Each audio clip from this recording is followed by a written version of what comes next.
Trees can seem complicated, but I would say there is really just one main thing that everyone needs to learn in order to draw and paint them well, and that is form. This tree is pretty typical of what someone without much practice might draw. It looks flat because there is no indication of how the trunk, branches, or leaves are angled in 3D space. The branches just seem to stick out directly to the sides, and it overall has that cardboard cutout look that's common for artists who haven't spent much time training their ability to use three-dimensional thinking and two-dimensional work. The best way to break that habit is to change the way you approach your sketches. Use curved lines to indicate the roundness of the trunk, as well as the direction it's leaning. You can tell that this example is leaning away, and this one is leaning towards, all because of these lines I've quickly scribbled in. When adding branches onto this, indicate where they attach. Instead of just stuck to the sides, they can also emerge from the front or back. It's so obvious, but so easy to forget. Even if you draw in a branch sticking out to the side, it's still a good idea to put some indication inside the silhouette of how it's stuck on there. Of course, you may not want these scribbles in your finished drawings, so then how do you keep trees from looking flat without it? Some trees do have bark with horizontal markings, and you can exaggerate that. Otherwise, any other bark texture and details can still be drawn or painted as if they are wrapping around a 3D object. And that may just take some practice in addition to help from using a rough sketch as a base. And of course, shading around the form can help as well. It'll be easiest to start your sketches with very loose, confident lines, starting at the base and working up to the branches. The trunk can be simple and straight, or you can make it twist and bend different directions, even dipping down at points before continuing upward.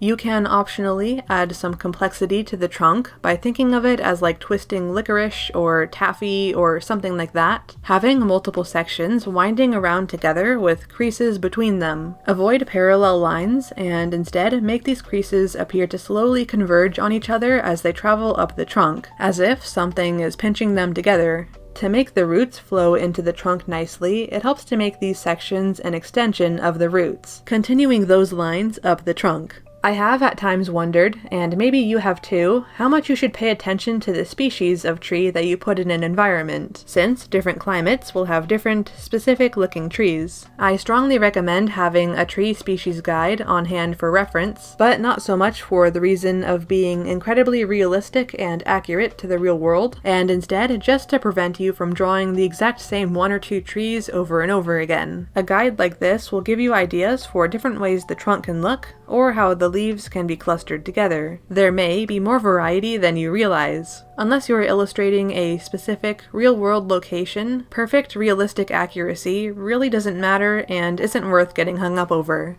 How you go about adding leaves will depend partially on whether you are painting or drawing. For drawing, I again recommend most of the time starting with long, sweeping lines, creating a basic overall shape that you can then add indications of leaves to. If you jump straight into drawing tunnel vision detail, the resulting overall shape can turn out pretty ugly. For painting, layer on leaves starting with the more shadowed inner leaves and working out to the bunches of leaves that are getting more light. After this, I will sometimes switch to a soft brush and paint in a subtle gradient on top, which adds some extra cohesiveness to all your brush strokes. Another thing you might be interested to try is based on how trees sometimes look in stylized 3D video games, when bunches of leaves are on flat planes and arranged around the tree. By skewing or warping bunches of leaves, you can stick them on your trees in a similar way that makes them feel like they wrap around in space. There are a lot of options for details and traits to make each tree feel unique and interesting, starting at the base with the roots, which themselves can have a lot of variety. They could be hidden entirely underground,